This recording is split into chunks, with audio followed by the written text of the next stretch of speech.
The video is a 2.5 hour video. I have released 11 minutes because there's a false political conspiracy theory that is floating around that Easter Sunday attack was staged by the military.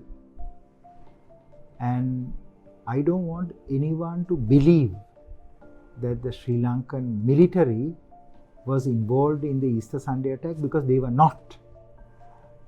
The Easter Sunday attack was staged by Muslim extremists in this country, and in 2019 there were also attacks against churches, against Christians in a dozen countries around the world, in Africa, in Asia and the Middle East.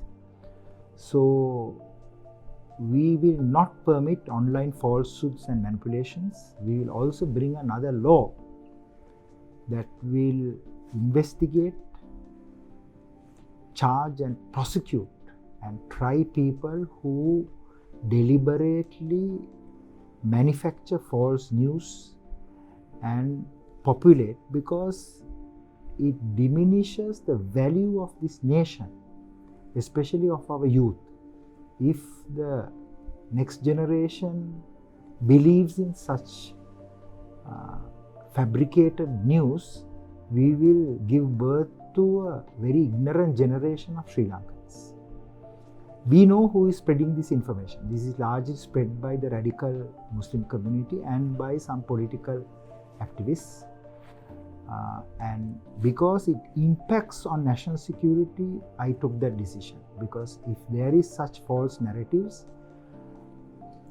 Sri Lankans of high quality will not join the security forces. They will have some suspicion seeded in their minds. Did the military have anything to do with it? Did the intelligence have something to do with it? So that is why I released Zaharan's video. In that video, Zaharan says, I am going to do this attack to please Allah and to please our religion. And we have another 51 videos. We will release those videos when and if necessary to justify and to legitimize and to tell who was really behind this attack. The evidence is overwhelming, the evidence is gold standard, because this video has been already given to the Government Analyst Department, has been given to the CID, has been given to the Aegis Department, has been presented before the Easter Sunday Presidential Commission, and video also has been examined by other foreign governments. So I want to tell you that we will debunk any conspiracy theory that is false.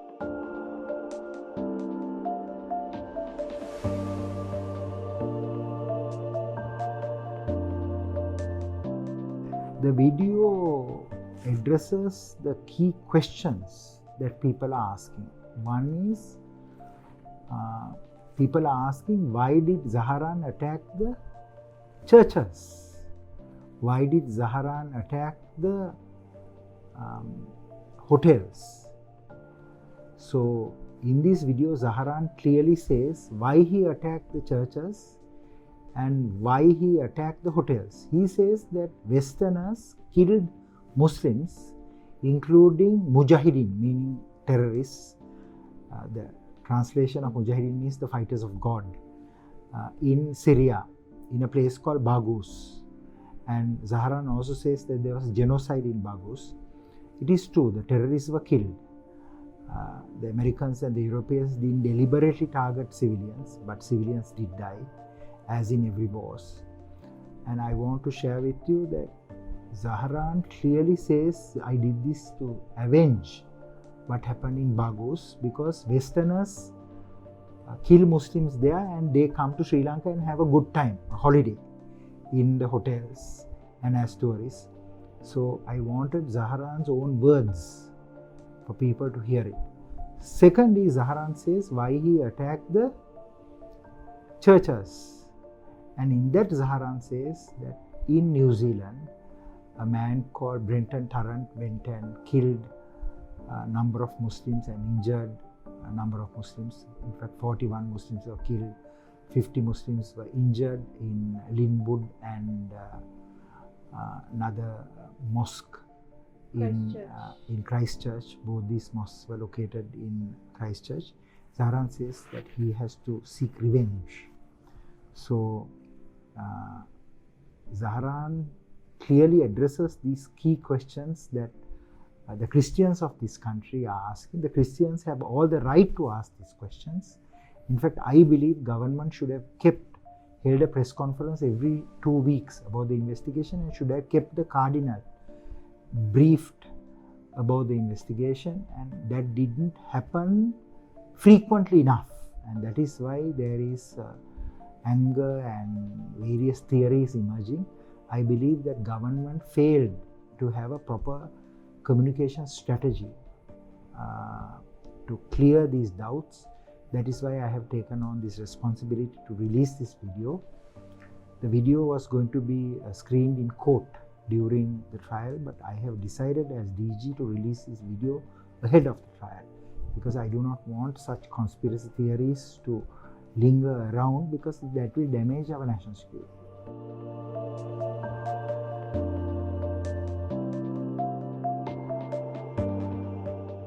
I have interviewed Naufal Maulavi perhaps the longest. For several weeks I interviewed him. I have also reviewed his electronics, whatever electronics that he had.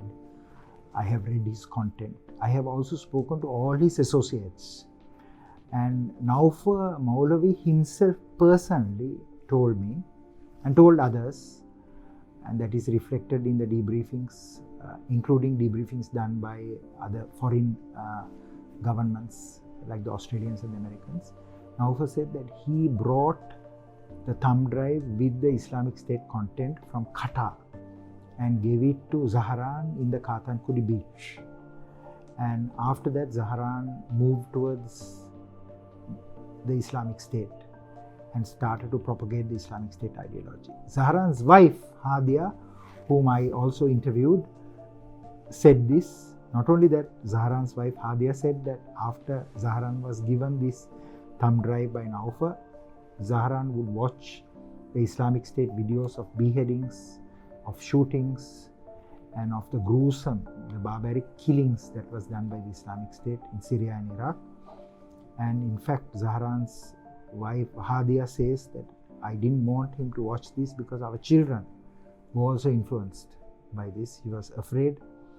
So, but Zahran was so much glued to the laptop, watching the videos that Naufal gave. I think there's overwhelming evidence that Naufal is the one who brought the ideology of the Islamic State to Sri Lanka. There were others, but none influenced Zahran as much as Naufal. Another person who influenced Zahran is Jamil, Abdul Latif Jamil, who was designated to be the Taj's hotel suicide bomber. His device didn't work, so eventually he tried to operate the device, fix the device, and it detonated accidentally, killing him in the tropical inn in Dehiwala. But these two are two people who clearly introduced the Islamic State ideology to Sri Lanka, but I would place Naufal above Jamil because he is a Muslim religious cleric, and Naufal also developed the curriculum to train those suicide bombers and others who staged the Easter attack in Nuwara, in Hambantota, in Kathankudi, in Aruppola in Kandy, where the Islamic State held their classes to indoctrinate a few hundred Sri Lankan Muslims who are now in custody and who will be prosecuted, and some of them will be rehabilitated and others will be sentenced to prison. Terrorist groups do their target selection very carefully. They will mount surveillance and reconnaissance of the future intended targets and see whether there is any area where there is a concentration of people they can kill. The terrorists previously attacked the diplomatic missions, the embassies and the high commissions. But now the embassies and the high commissions are very well protected. There's a perimeter security and there are a lot of other measures. So in fact, Zaharan had a plan to attack also the Indian High Commission. But I want to share with you, Zaharan eventually narrowed down the targets to the hotels, the luxury hotels, the five-star hotels, because Westerners gather there. And also the churches, because a large number of people are in an enclosed space.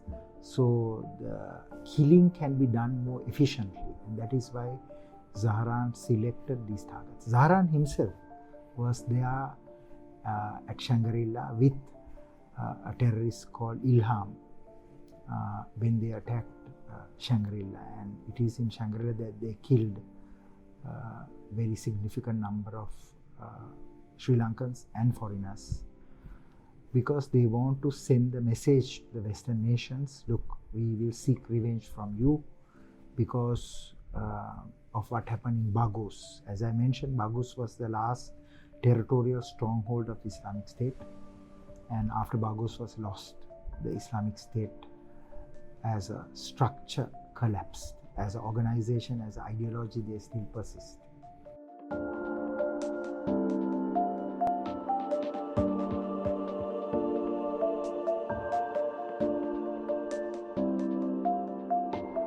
Zaharan planned to mount attacks in 2018. So since 2018, Zaharan started to manufacture explosives. So after experimenting the explosives in one of the safe houses in Malvana, there was also, that is where they first manufactured the explosives. Then they went and tested the explosives in the eastern province. And when they were testing the explosives, Zaharan's own brother, who was the bomb maker, together with another man called Hastun, but in this case, Rilwan, Zaharan's brother, there was an explosion and he got very badly disfigured. In fact, he lost all his fingers except one, and he was treated in the Colombo General Hospital. So I want to share with you, they were manufacturing explosives since 2018. And then after that event, Zaharan moved the explosive manufacturing to Banatavillu, where in Banatavillu, Jamaat-e-Islami representatives leased land to build a terrorist training camp in Banatavillu. The camp was named after Nilam, the first Sri Lankan foreign terrorist fighter to join Islamic State. Nilam was a teacher here, and Zaharan admired him very much. Zaharan built this camp in Banatavillu, and in Banatavillu they manufactured the explosives. So when the police raided Banatavillu, the CID raided Banatavillu in January of 2019, they apprehended explosives that could have made more than 200 suicide vests, because they were planning a big attack. Then after that, Zaharan moved the explosives manufacturing to Katuwapitia in Negombo area, and another safe house for explosives manufacturing in Panadura in Keselwatta. So I want to tell you that Zaharan had two main facilities for manufacturing explosives other than the Banatavillu facility. So all this started to manufacture explosives in 2018. But the decision to mount attacks against churches and against hotels was made immediately after the Christchurch attack. But the capability to mount attacks, the radicalization, the recruitment of the suicide bombers, which is the longest one, was made much before that. The explosives have short lifespan, what is called a shelf life. So the explosives used for the Easter Sunday attack was manufactured after 15th of March, but the art of manufacturing the explosives, the procurement of precursors for manufacturing explosives was done much earlier. When Rilwan was admitted to the hospital, the Zaharan's group got one of the operatives in Mavanella to come and to give their identities to mask the real identity of Rilwan. And I want to share with you that the doctors also didn't suspect what had happened, although one doctor had some suspicion. Zaharan's members told the doctors and the nurses and the attendants that there was a gas explosion, that he got injured. But one doctor was very smart, and he said that it is unlikely, this doesn't present or doesn't bear the marks of a gas explosion, but of a bomb explosion. But during that time, the people were not alert and vigilant. During the Yahapalaniya government, there was so much, the pendulum had moved so much towards reconciliation, national security was forgotten. But I want to share with you, reconciliation will never work in a country unless national security is maintained. National security is the foundation of every state. If we have good national security, then we can have social harmony, political stability, and economic prosperity. So reconciliation without national security is a fatal mistake for Sri Lanka or any country in the world. One of the key lessons one can draw from the Sri Lankan experience is that is, reconciliation, national security should traverse parallel. One should never be neglected. But in Sri Lanka, national security was not a first priority, second priority, or even a third priority. That is why Easter Sunday attack took place.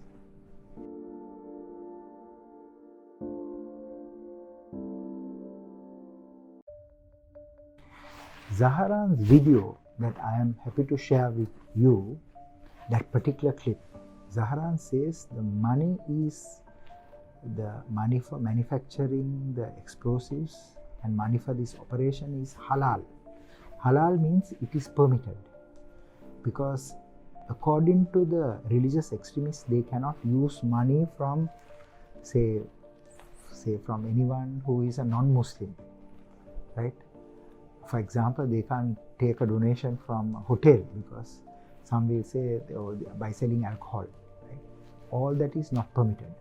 So Zaharan clearly says this money is halal, meaning it came from fellow followers of his type of thinking.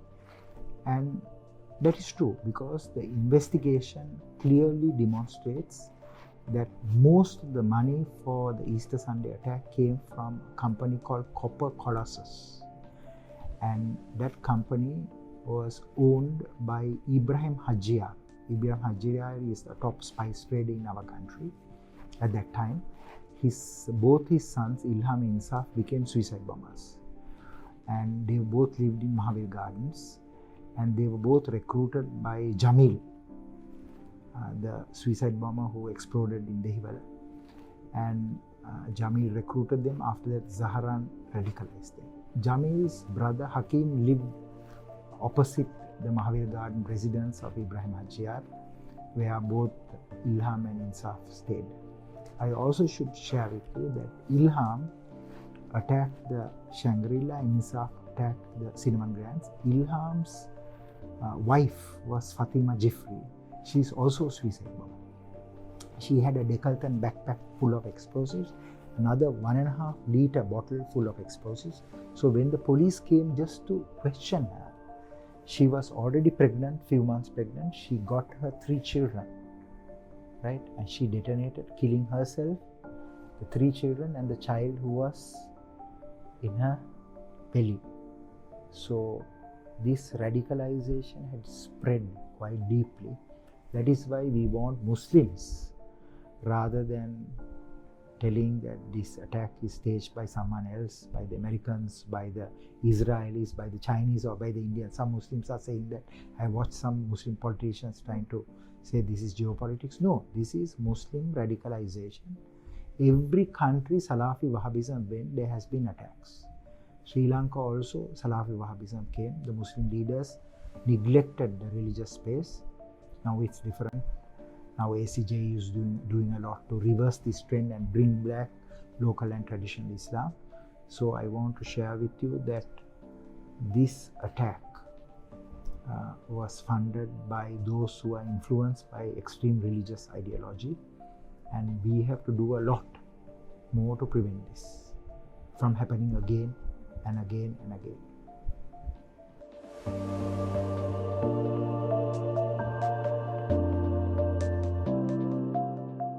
Terrorist rehabilitation means restoring someone radicalized back to that person. Make a person who has left the mainstream and deviated and gone to the extreme, bring that person back to the mainstream. That is called terrorist rehabilitation. So the opposite of radicalization is rehabilitation. You do it by teaching them the proper religion. Islam is a great faith, but Islam has been misinterpreted and manipulated by people like Zahran, like Jamil, like Naufal, right? So we have to get mainstream religious clerics to talk to these detainees and to make them understand the real Islam, not this violent face of Islam, the beautiful and the smiling face of Islam. These religious clerics have to engage them. Second is educational rehabilitation. We have to teach them because they are like frogs in a well, those who are radicalized, right? And third is we have to train them in different skill sets, vocational rehabilitation, so that when they are freed from prison, they will go and get proper jobs and become productive citizens of this country, you know. And next is social and family rehab. We have to reconnect them back to the family. For example, Ilham's wife, Fatima Jifri, didn't associate with any non-Muslims and even told her parents not to give any donations to non-Muslims. So they lived a very isolated lives. So reconnect them with the family, with the society, make them normal people, right? She even didn't want her children vaccinated. So you can see the depth of her radicalization, right? Then next is creative arts in rehab. Muslims enjoyed life before, but with Salafi Wahhabism coming here after 77, when we opened our economy, our workers went there and brought back these extreme ideologies, and they started to dress differently, they started to eat differently, they started to have a different banking system, they started to school differently, right? They separated, there's a separation. So we have to bring creative arts in rehab and make them people who love Sri Lanka, love other Sri Lankans, so that they won't go and kill and butcher people the way they did, you see. So we can use all these techniques, including psychological rehabilitation. That is, all these people have some hurt. That hurt has been exploited.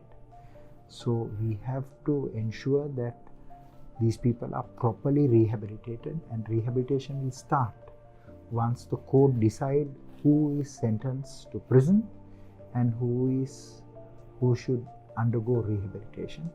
Once they're rehabilitated, they can go back to society and live peacefully.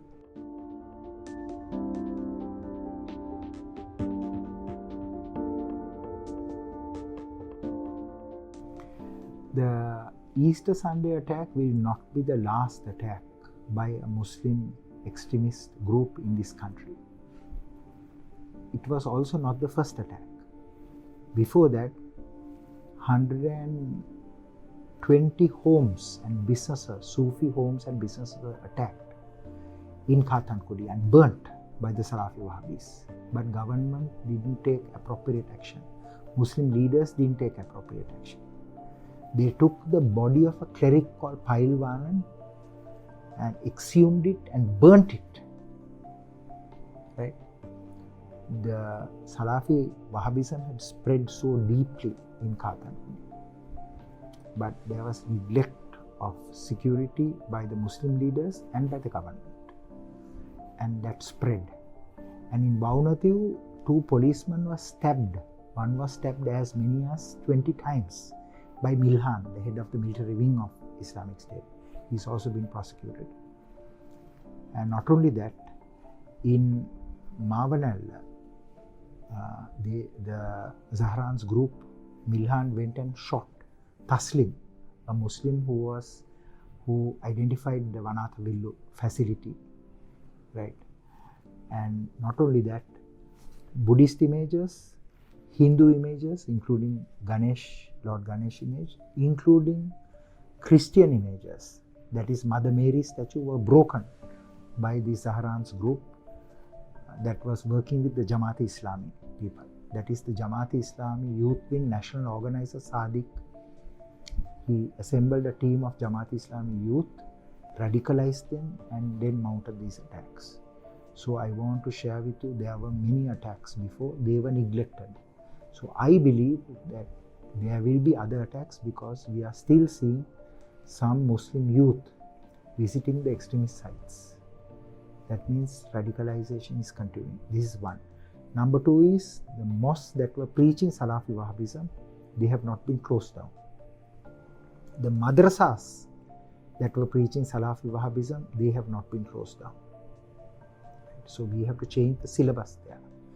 And we have to make sure that anyone who qualifies as a cleric undergoes a proper religious training. So the religious curriculum has not changed. We are still continuing to send clerics overseas to study. Pakistan, Saudi Arabia. We should stop this. We should send them to Egypt, where they preach a moderate form of Islam, or to Indonesia, Malaysia, one of these countries. So the phase one of fighting terrorism, it has been done very well, arresting people.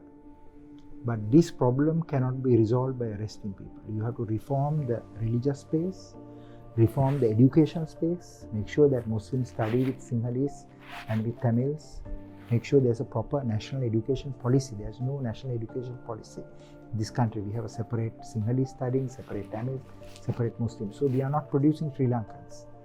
We are producing Sinhalese, Tamils and Muslims who have prejudice and suspicion against each other. We have to create a proper strategy for education. Then the information space.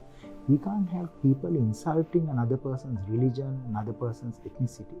So we have to have a law in this country against people who insult each other on the grounds of religion and ethnicity. So these laws, legal and policy framework has to be made. So all this will be made in phase 2 in the fight.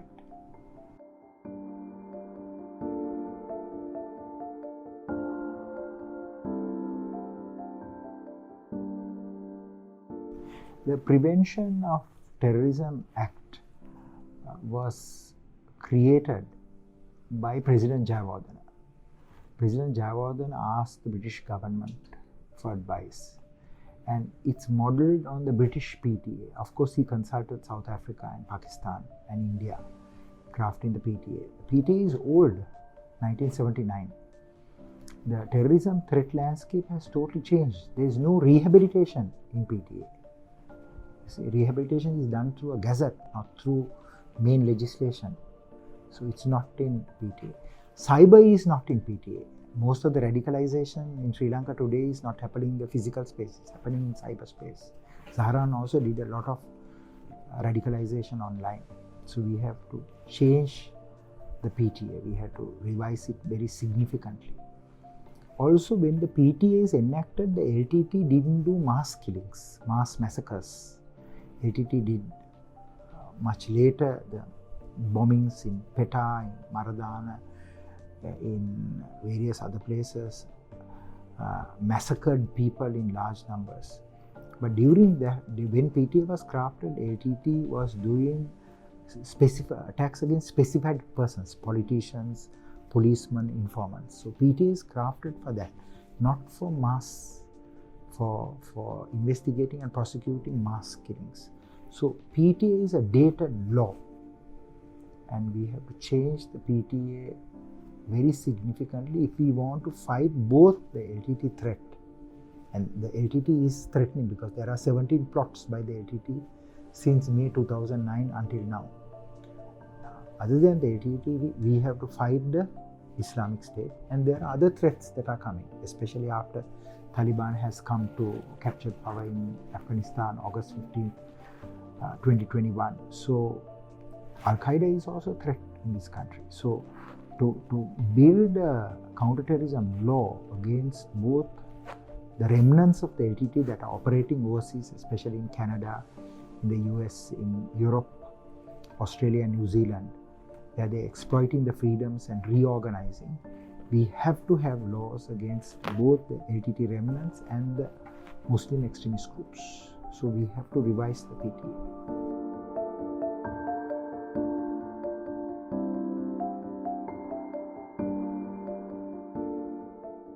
I haven't reviewed his case in detail, so I am unable to offer you an opinion. But what I would like to say is that we have to enhance the professionalism of law enforcement, especially in the cyber domain. The Criminal Investigations Department has very good officers, but they are traditional or classical investigators. We have to train them and retrain them, not only CID but also TID and the other intelligence agencies and investigative agencies. They all have to be trained in the online domain and also in the cyber domain. The surface web is only a very small percentage. All of them should be able to go to the deep web and dark web and investigate, because all these threat groups are now using WhatsApp, they are using Telegram, they are using Threema. We should be able to have visibility into those systems. We can do it. Other countries are doing it. But we have to train this. So I think because of lack of training, we may have arrested people sometimes without very comprehensive and thorough investigation. So I believe that the training and leadership is key in the fight against terrorism and extremism.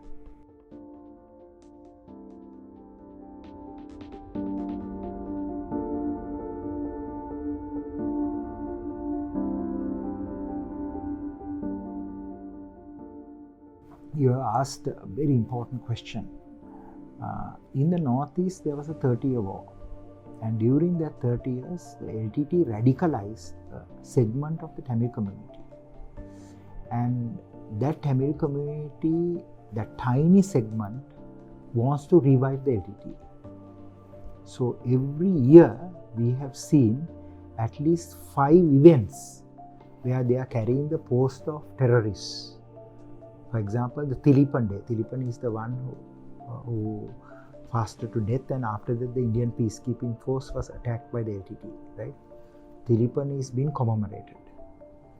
Even inside the Jaffna University, even in Jaffna town.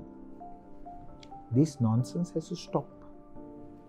Second is Malathi Day, a woman who groomed Danu, who did the suicide attack against Rajiv Gandhi. She's been commemorated, right? So I want to share with you, and Miller, the suicide bomber, the Black Tiger, right, the first suicide attack, he's been commemorated. What is the meaning of this? Tamils must live respectably. We can't allow these commemorations of terrorists and suicide bombers to take place, right? So that means the military should remain there at least for one generation. Otherwise, terrorism will emerge. Now look at what happened in Afghanistan. They didn't maintain that level of force. Taliban came back, right? In Iraq and Syria, Islamic State is still active. So Sri Lankan government should maintain at least for one generation military capability in the Northeast. That is for the good of the Tamils.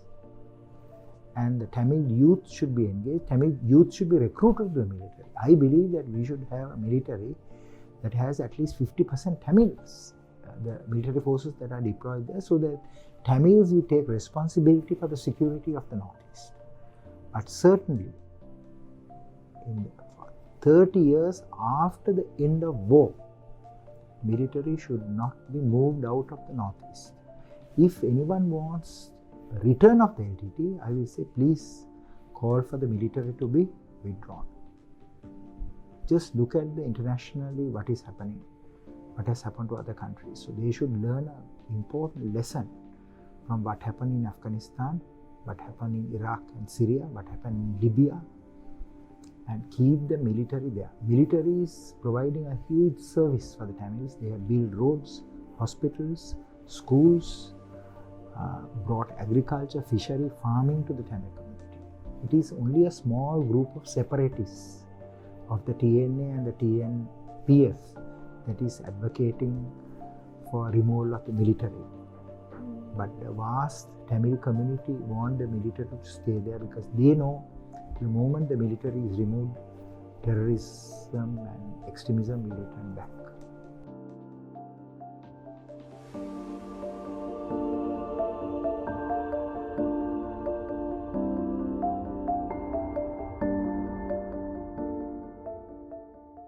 Cardinal is disappointed with the government. Cardinal is a good man. I have repeatedly told that when Easter Sunday attack took place, the Cardinal went out there and told the Christians, don't harm the innocent Muslims. If you want, you can kill me first. And told them, if you kill these innocent people, you will never go to heaven. So Cardinal should be treasured because he looked after the Muslims after Easter. Even though so many Christians were attacked, houses of worship were attacked. Not only that, he prevented the July 1983 style riot. Government should have engaged the Cardinal better. So Cardinal wants investigations against the then Prime Minister and President. Because all information clearly indicates that the political leaders did not take threats seriously. So I believe that either this government or the next government should investigate whether there was a political negligence. And if there was a political negligence, those leaders should be investigated, charged and prosecuted. That is the right thing to do because so many innocent people were killed on that day. Leaders must understand, if you neglect security, you have to pay a price with your life. This is the most important lesson of Easter Sunday. It is a lesson for future Sri Lankan leaders and for leaders of the world.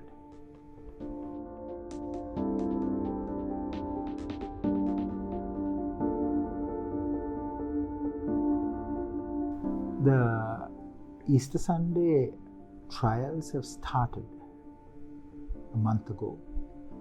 They will continue. I would make a request to all viewers of this program, go and watch the trials. The courts are open. And I would also appeal to all the media organizations to cover these trials because these trials will reflect the real threat our nation is facing, because there will be other attacks after Easter. Because this entire region is now affected after the return of the Taliban.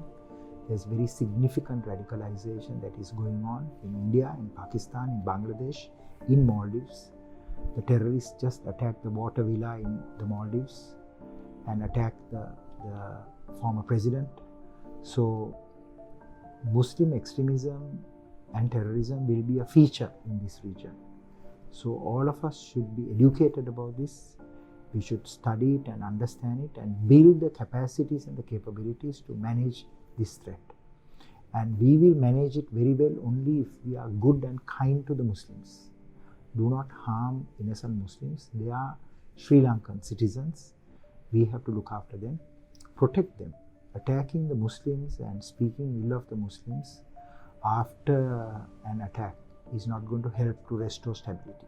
I would also ask all Muslims, learn the other religions and respect other religions, because Zaharan's ideology is love for Muslims and hatred for non-Muslims. Don't practice that. You must love Muslims and non-Muslims. If you can do this, there will be no terrorism, no extremism coming from the manipulation and misinterpretation of your great faith.